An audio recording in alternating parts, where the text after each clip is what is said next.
जी students, अब चलते हैं अपने रिमेनिंग क्वेश्चन जो हमारे एक्सरसाइज के रिमेनिंग क्वेश्चन थे जो हम लोगों ने नोट्स में करने थे। Rearrange the sentences in correct sequence.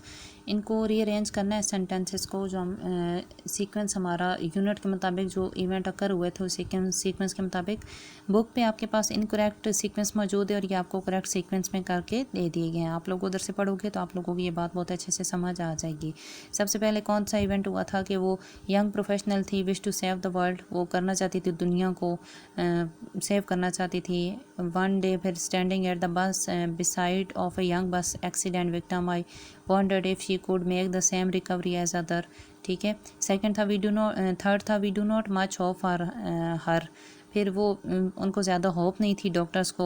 The advice to leave the patient unattended did not seem right, वो उसको बगैर देखभाल के छोड़ देना उसको अच्छा नहीं लग रहा था, ठीक नहीं लग रहा था। I could not leave my patient fighting a loss battle on our own, मैं एक हारी हुई जंग उसको खुद लड़ने के लिए नहीं छोड़ सकती। One day I was thrill to see the lift her little finger, all was not lost, I was proud to be a nurse. ये सारे रॉन्ग सीक्वेंस आपकी बुक पे मौजूद है और ये इधर करेक्ट सीक्वेंस के मुताबिक आपको बता दिए गए हैं।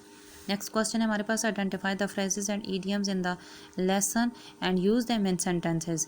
आइडेंटिफाई करना है फ्रेजेस और ईडियम्स कौन से यूज़ हुए हैं हमारे लेसन में और फिर उनको सेंटेंसेस में यूज़ करना है। वर्क इन, काम करना। I worked in a departmental store in Canada. Struck with, hit by something, किसी चीज़ से टक्कर लगना, हिट होना किसी चीज़ से। ठीक है। I was struck with a stone while going to school, I was struck with a stone while going to school. Next है हमारे पास बट इन वैन, बेकार, बेफ़ायदा। She tried her best to cure the cancer patient but in vain, उसने कोशिश की cancer patient को cure करने की। क्योर मीन्स इलाज करना, लेकिन वो किसी फ़ायदे के काबिल नहीं था, बेसूद था। नियर एंड डियर वंस, करीबी और प्यारे। She invited all her near and dear ones to her birthday party. Do not, do one's best, अपना बेहतरीन देना।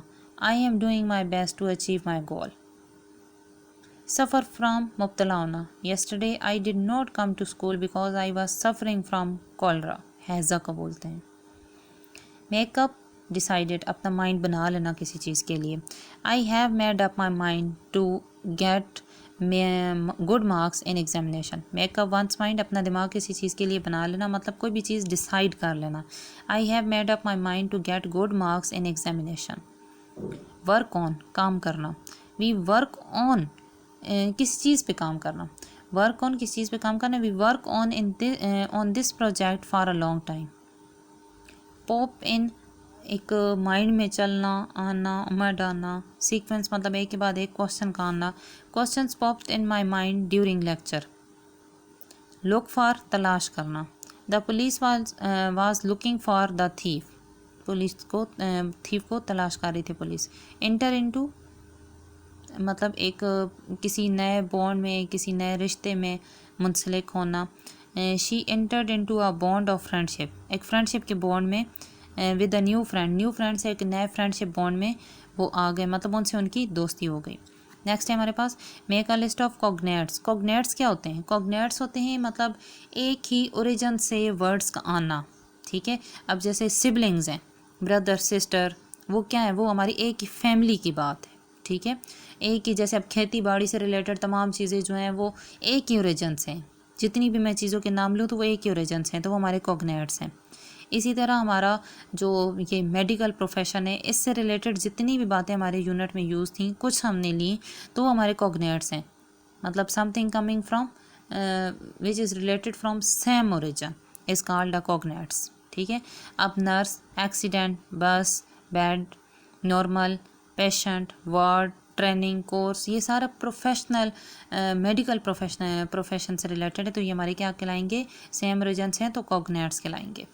नेक्स्ट क्वेश्चन है हमारे पास, use the following words in sentences first as verb and then as noun. पहले एक action word के तौर पर, मतलब इस वर्ड को हमने पहले एक एक्शन वर्ड के तौर पर यूज़ करना है, मतलब कोई भी काम ज़ाहिर कर रहा हो, ठीक है, वर्ब के तौर पर। और दूसरी बार हमने इसी वर्ड को सेंटेंस में यूज़ करना है नाउन के तौर पर, मतलब कोई भी वर्ब शो ना, एक्शन शो ना कर रहा हो। केयर है, वाक, सरप्राइज, रिक्वेस्ट, नीड, स्टेट। सबसे पहले केयर को यूज़ करते हैं। केयर एहतियात, इसको वर्ब के तौर पर कैसे यूज़ करेंगे? He promised me to take care of my pets, उसने मुझसे वादा किया कि वो मेरे पेट्स का ख्याल रखेगा। ठीक है। नाउन के तौर पर the nurse was working in the intensive care unit. अब इंटेंसिव केयर यूनिट एक यूनिट का नाम है जहाँ सीरियस क्रिटिकल कंडीशन पेशेंट को रखा जाता है। ठीक है। वॉक वर्ब के तौर पर अब हमने यूज़ करना है। He walked bare footed on the grass, वो नंगे पाँव घास पे चला। Noun morning walk is essential for heart patient. ठीक है। Surprise, I had to take, अब नाउन के तौर पर यूज़ कर रहे हैं पहले। I had to take a surprise test yesterday, कल हमने एक सरप्राइज टेस्ट दिया जो बताए बगैर लिया जाता है। अब सरप्राइज को हमने एज अ वर्ब यूज़ करना है। अफरीदी कैन सरप्राइज यू, हैरान कर सकता है। You with N unexpected innings, unexpected गैर मुतवक्की इनिंग खेल के वो आपको हैरान कर सकता है। रिक्वेस्ट नाउन के तौर पर, he made me a request to keep the matter secret, उसने मुझे रिक्वेस्ट की, दरख्वास्त की कि इस मैटर को सीक्रेट रखा जाए। वर्ब के तौर पर ही रिक्वेस्टेड मी। ठीक है। अब दरख्वास्त की, दरख्वास्त उसकी मुझसे दरख्वास्त थी और दरख्वास्त की, अब काम किया। He requested me to give him a book. Next है हमारे पास नीड, ज़रूरत। A friend is need is a friend in deed, noun के तौर पर। वर्ब के तौर पर I badly needed a wrist watch for examination. State noun के तौर पर his state of mind is not good. Verb के तौर पर I have stated in a letter that I shall come to C you, कि मैंने ये बयान किया है, हालत बयान। अब वर्ड के अकॉर्डिंग ये अपने मीनिंग चेंज कर जाते हैं। नाउन के लिहाज से इसका अलग मीनिंग है, वर्ब के लिहाज से इसका अलग मीनिंग है कि मैं आपको मिलने आऊँगा, लेटर में उसने ये बयान किया, और ऊपर मेंटल कंडीशन के बारे में बात हो रही थी। अच्छा जी, नेक्स्ट क्वेश्चन है हमारा, change the narration of the following sentences. ये डायरेक्ट इनडायरेक्ट की बात है जो आप लोगों के 9th में पेपर पार्ट नहीं होता लेकिन आपकी एक्सरसाइज में मौजूद है, तो मैं ब्रीफली से आपको बता देती हूँ। इसकी डिटेल में नहीं जाते अभी, 10th में आपको इंशाल्लाह काफ़ी डिटेल में ये करवाए जाएंगे। डायरेक्ट स्पीच स्पीकर के अपने अल्फाज होते हैं, ठीक है, और जो कि इन्वर्टेड कॉमर्स में मौजूद होते हैं। लेकिन इनडायरेक्ट स्पीच में वही अल्फाज कोई और थर्ड पर्सन बोल रहा होता है और वो अपनी वर्डिंग के मुताबिक बोल रहा होता है, मतलब फिर उसके एग्जैक्ट वर्ड्स नहीं रहते। प्रोनाउन चेंजेस इसमें होती हैं और इसमें हम इनडायरेक्ट में कन्वर्ट करते हुए इन्वर्टेड कॉमा हटा देते हैं। क्वेश्चन वर्ड हो तो क्वेश्चन वर्ड ही यूज़ करते हैं।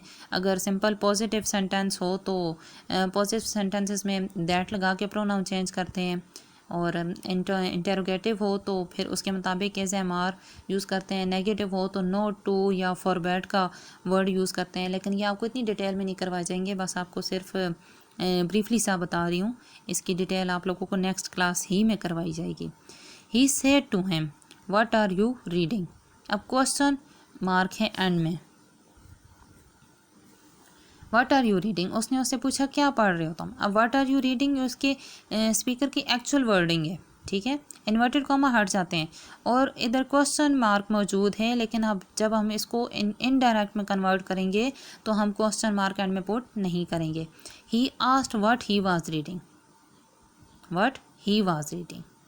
ही said you have made a mistake, उसने कहा आपने ये गलती की है। He said I had made a mistake. ये जब नाउन प्रोनाउन, फिर आपको इंशाल्लाह आप डिटेल में जब करवाएंगे तब बताएंगे कि प्रोनाउन चेंजेस कैसे होते हैं।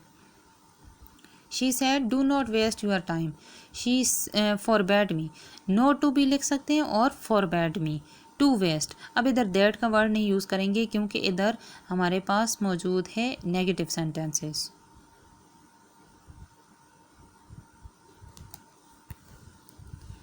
सॉरी, पिछले सेंटेंस में जब अफर्मेटिव सेंटेंसेस होंगे तो हम दैट का यूज़ करेंगे, लेकिन जब नेगेटिव और इंटेरोगेटिव सेंटेंसेस होंगे हम दैट का यूज़ नहीं करेंगे, ठीक है।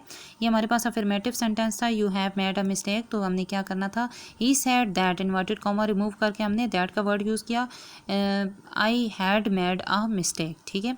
She said do not waste your time, she forbade me, उसने मुझे मना किया। अब इधर दैट का यूज़ नहीं करेंगे, टू का यूज़ करेंगे, टू वेस्ट माई टाइम, ठीक है। She said to me will you watch drama tonight, अच्छा, इसमें अगर ये स्टार्ट में सैड आ जाए तो हम अंदर वाली कैटेगरी सारी चेंज करते हैं, पास्ट में करते हैं, टेंस चेंज लाना होता है हमने। लेकिन अगर ये सेज और विल में आ जाए, मतलब फ्यूचर और प्रेजेंट में आ जाए, तो हम इन्वर्टेड कॉमा के अंदर वाला टेंस चेंज नहीं करते। She said to me will you watch drama tonight. अब मेरे पास सैड है तो मैं विल को किस में चेंज करूँगी, वुड में चेंज करूँगी। She asked me if I would watch drama that night. Next है, she said to her sister please listen to me. She requested her, अब उसने रिक्वेस्ट की ना, she requested her sister to listen her. ये सारी categories इंशाल्लाह आप लोगों को 10th में बहुत ही डिटेल से करवाई जाएंगी। उम्मीद है ब्रीफली सा आप लोगों को कुछ अंदाज़ा हो गया होगा कि नरेशंस क्या होती हैं। ठीक है, ये तो था आप लोगों का इस वीक का काम। इस वीक में आप लोगों की 2 ही असाइनमेंट हैं, एक आर्टिकल वाला क्वेश्चन और आप लोगों ने 5 सेंटेंसेस जिनको आपने नेगेटिव और इंटेरोगेटिव में भी चेंज करना है, अफर्मेटिव सेंटेंसेस बना के। ये 2 असाइनमेंट हैं आप लोगों की इस वीक की। Thank you so much. अल्लाह हाफिज़।